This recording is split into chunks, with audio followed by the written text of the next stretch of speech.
Investasi terbuka lebar. Bapak Ibu bisa pilih mau di mana, mau investasi di sebelah mana, mau di kawasan inti, ya harganya beda. Di financial center, di kawasan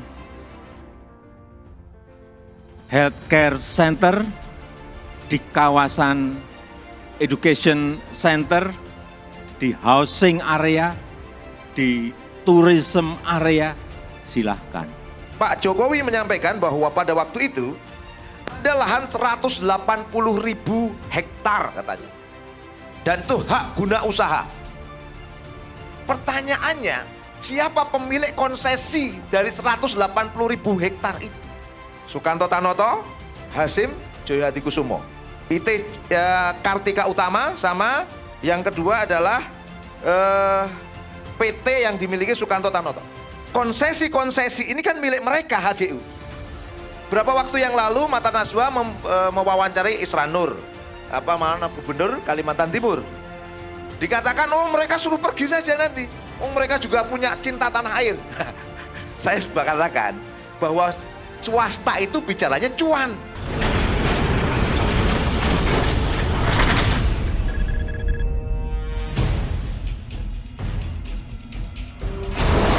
Terima kasih dan saya mengucapkan hormat pada senior-senior yang hadir pada kesempatan kali ini dan juga rekan-rekan sekalian.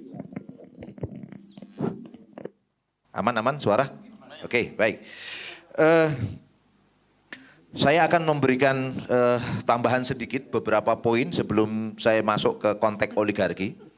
Yang pertama, catatan saya bahwa ibu kota negara itu nanti membutuhkan listrik berarti. Listrik itu ternyata akan disuplai dari PLTA Sungai Kayan yang ada di Kaltara, yang kemarin beberapa waktu yang lalu sangat dibangga-banggakan Jokowi di pertemuan Glasgow di Inggris, bahwa ini adalah energi baru terbarukan. Tapi yang perlu kita catat adalah siapa yang memegang investasi di tempat itu. Itu yang harus menjadi penting buat kita, bahwa investasi besar di tempat dulu adalah dari China Power. Pertanyaannya, kalau ibu kota itu mau diselesaikan, matikan listriknya seperti katakan Bang Kozinuddin tadi, selesai. China Power, dan ini yang menyampaikan langsung dari KSP Muldoko. Ya, clear. Silahkan di-searching, akan ketemu PLTA Sungai Kayan. Terus PLTA itu kerjasama dengan KPAU. PLTA Sungai Kayan. Baik, kemudian untuk memberikan info lagi, pertama tahun 2019 Jokowi menyampaikan satu pidato penting kenegaraan, dan kata-kata yang saya catat penting di situ adalah, dengan ini saya mohon izin untuk memindahkan ibu kota negara kita ke Pulau Kalimantan. Tidak saya izinkan. Ya. Aneh yang saya katakan, konteks apa yang menyebabkan Jokowi kemudian mengatakan demikian? Apa landasannya mengatakan demikian? Apakah telah ada persetujuan antara eksekutif dan yudikatif untuk memindahkan ibu kota ke Kalimantan? Tidak ada. Ini juga pelanggaran hukum, Bang. Nambah-nambah hukum sama sampean ini ya. Nanti perlu dikuatkan lagi saya pikir. Kita bikin laporan lagi. Ya, begitu. Ini pelanggaran hukum berikutnya. Kemudian alasan-alasan yang disampaikan Pak Jokowi. Satu, alasan bencana yang sering menerpa Jakarta. Pertanyaannya, Jakarta sering banjir. Di sana sering banjir nggak? Sering banjir juga. Maksudnya pindah banjirnya di sana. Pindah banjirnya di sana. Itu kan. Kemudian yang kedua, pemerataan pembangunan. Ini yang menarik. Data yang saya tulis langsung dari Indef, yang disampaikan langsung oleh Rizal Taufikur Rahman, Head of Center of Macroeconomic and Finance Indef.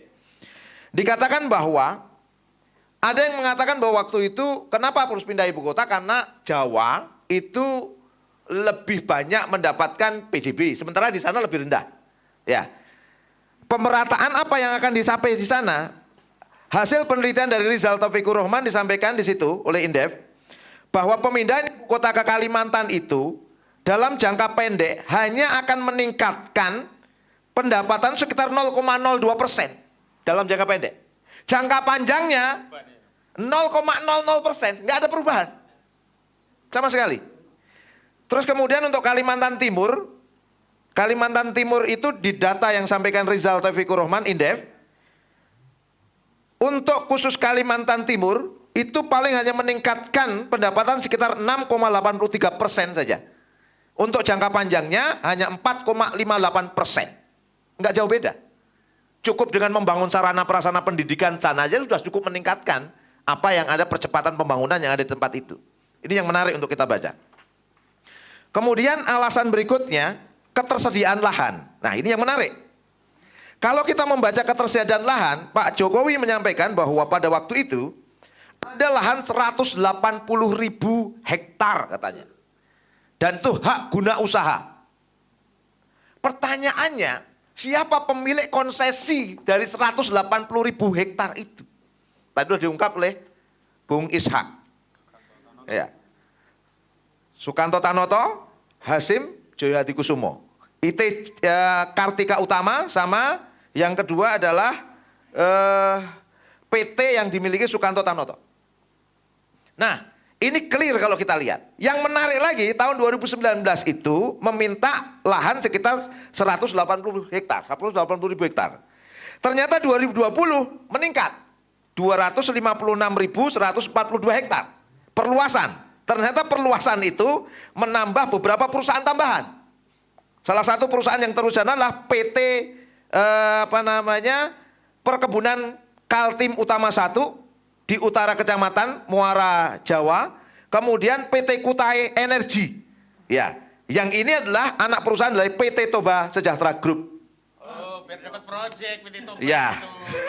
Ini yang cukup menarik untuk kita baca. Tahun 2020 nambah luas lahan untuk menambah ini.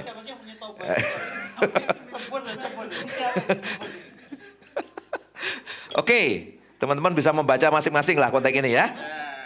Nah, berarti lahan-lahan di tempat itu ada kurang lebih 144 izin usaha pertambangan dan selebihnya adalah izin usaha terkait dengan perkebunan, kehutanan, kemudian terkait dengan perkebunan kelapa sawit. Nah, konsesi-konsesi ini kan milik mereka HGU. Berapa waktu yang lalu Mata Najwa mewawancarai Isra Nur, Gubernur Kalimantan Timur.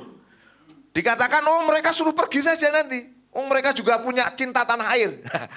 Saya katakan bahwa swasta itu bicaranya cuan. Sekarang mereka suruh pindah dari HGU itu, balasannya apa? Pastinya begitu dong. Makanya muncul spekulasi bahwa itu nanti akan diganti dengan gedung-gedung yang ditinggal setelah dari Jakarta. Misalnya. Atau digantikan dengan izin-izin usaha di tempat-tempat yang lainnya. Artinya ini kembali oligarki lagi yang bermain di konsesi ini. Ya. Kemudian kalau kita membaca lagi, Jokowi menyampaikan bahwa mendapat dukungan penuh dari masyarakat lokal di sana. Ini sangat mengerikan sekali. Hampir undang-undang ini, rancangan undang-undang IKN ini, kurang sekali partisipasi masyarakat. Konsultasi publiknya sangat lemah sekali. Seberapa banyak orang-orang terdampak, masyarakat terdampak yang diajak bicara? Nelayan, petani, pekebun. Apakah sudah banyak yang diajak bicara tentang ini? Nelayan-nelayan yang di Teluk Balikpapan. Itu sekian banyak orang. Terus kemudian para penggiat-penggiat alam. Apakah sudah diajak bicara? Hampir sangat sedikit sekali. Bagaimana mungkin dari tanggal berapa berarti ya? Surpres itu masuk itu tanggal 29 September 2021. Terus sekarang berapa banyak yang tahu tentang hal ini? Seberapa banyak melakukan konsultasi publik? Konsultasi publik ke kampus-kampus. Masyarakat petani aja di kampung-kampung datangnya ke kampus-kampus. Buru-buru bisa mendapatkan pandangan-pandangan dari mereka. Sementara mereka yang akan mendapatkan dampak dari ini semua. Salah satu dampak yang akan muncul adalah banjir itu tadi. Kenapa banjir? Sederhana saja. Saya ingin menggambarkan begini. Kita tahu bahwa lahan 180.000 hektar itu sebelumnya adalah hutan tanaman industri dan juga hak pengelolaan hutan, HPH. HPH sudah membabat semua hutan. Digantikan dengan hutan tanaman industri. Artinya wilayah itu sudah tidak mampu secara maksimal menjadi catchment area. Catchment area itu berarti kalau hujan turun bisa nyerap. Apalagi ditambah tanahnya tanah batu bara, tanah liat, tanah lempung, tanah berpasir, sulit untuk menyerap. Sudahlah pohonnya berkurang, sudahlah kemudian diganti hutan tanaman yang serapannya kurang, itu sudah menyebabkan banjir hari ini. Belum ada ibu kota baru loh ya. Belum ada ibu kota baru sudah banjir. Gimana nanti kalau muncul ibu kota baru? Tentu banjir akan semakin mengolah. Ini yang sangat mengerikan sekali kalau kita baca dari sini. Nah, oleh karena itu, kalau kita baca konteks ini, maka siapa yang akan diuntungkan dari konteks ini? Pertanyaannya. Konsesi yang miliki hak guna usaha siapa? Kemudian yang kedua, proyek-proyek. Mulai dari tadi proyek untuk pengadaan air, nanti proyek untuk pembangunannya, proyek-proyek yang lainnya, termasuk juga nanti siapa yang akan dapat untung pelabuhan dari lalu lalang. Satu pintu saja. Satu pintu untuk lewat sampai ke calon ibu kota baru itu, satu pintu saja, yaitu melewati apa yang disebut dengan Teluk Balikpapan. Dan yang punya pelabuhan itu hanya 2 tadi saja. Grupnya Hasim, grupnya Tanoto. Terus siapa sing untung kira-kira dapat pelabuhan yang enak gitu. Lalu lalang. Dia yang kuasai di situ. Ini yang cukup menarik untuk kita baca. Oke, kemudian kalau kita lanjut diskusi kita, selain proyek-proyek yang semakin ditambah, itu nanti juga muncul penunggang-penunggang gelap, saya mengatakan. Kenapa? Bayangkan, ibu kota baru tetapi memiliki 10 bagian-bagian yang di situ itu saya menganggap terlalu beban buat ibu kota baru. Ada smart city, ada kemudian wilayah agroindustri, ada wilayah lagi untuk industri energi baru terbarukan, motor listrik akan ada di situ. Terus kemudian nanti ada wilayah-wilayah yang isinya ada 10 area. Ibu kota yang jumlahnya hanya sekian hektar dibebani dengan 10 beban. Sekarang pertanyaannya, siapa yang meminta 10 tadi itu? Ini yang saya katakan kemungkinan ada penunggang-penunggang gelap. Tentu penunggang gelap bukan Rizky Awal. Bukan Bang Edi. Tetapi penunggang gelap ini sangat besar kemungkinan adalah oligarki. Oke. Kemudian yang keempat itu adalah terkait dengan pendanaan. Pendanaan tadi sudah disampaikan APBN paling hanya sekitar 89 triliun. Sementara kebutuhannya 466 kemungkinan akan meningkat 3 kali lipat. Pertanyaan dari mana itu nanti akan diambil? Skema yang dibangun sekarang ini adalah skema namanya KPBU. Ya, ini yang menjadi pertanyaan banyak kalangan ini. Ya, kerjasama antara pemerintah dan badan usaha. Ini seperti konsep public-private partnership. Bagaimana kepentingan-kepentingan publik diserahkan kepada swasta. Pertanyaannya, ini nanti akan membebani APBN atau tidak? Ujungnya ya tetap harus yang bayar APBN. Ini yang menjadi pertanyaan. Apalagi kalau nanti sistemnya sewa di tempat itu. Bayangkan, pemerintah harus sewa gedung di tempat itu, sewa tempat di tempat itu. Di mana kedaulatan kita, kalau kita katakan tadi itu. Nah, inilah sistem oligarki. Pertanyaan kita, oligarki ini muncul dari konsep apa sebenarnya? Oligarki ini muncul dari konsep apa? Ini harus catat secara khusus. Oligarki itu muncul dari sebuah konsep yang bernama kapitalisme. Kapitalisme inilah yang sekarang sedang menggerogoti negeri ini dan seluruh dunia. Dan pola-pola kapitalisme ini sedang dilakukan juga di negeri ini. Jadi kalau negeri ini dikatakan negeri Pancasila menurut saya tidak tepat. Negeri kapitalis menurut saya. Negeri ini negeri kapitalis yang akhirnya melahirkan oligark. Para kapitalis yang mengendalikan hukum, yang mengendalikan ekonomi, yang mengendalikan ibu kota. Itu persoalan. Nah, sistem ini rusak, saudara-saudara. Lahir dari sekularisme. Pemisahan agama dari kehidupan. Kenapa hari ini ada moderasi beragama misalnya? Itu sebenarnya untuk menutup-nutupi penjajahan kapitalisme oligark. Jadi saya katakan, moderasi beragama itu sekuler. Saya katakan. Sekali lagi apa? Moderasi beragama itu apa?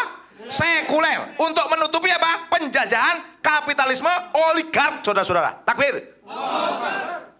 Apa yang saya katakan? Ganti rezim, ganti sistem. Apa sekali lagi saudara-saudara sekalian? Ganti rezim, ganti sistem.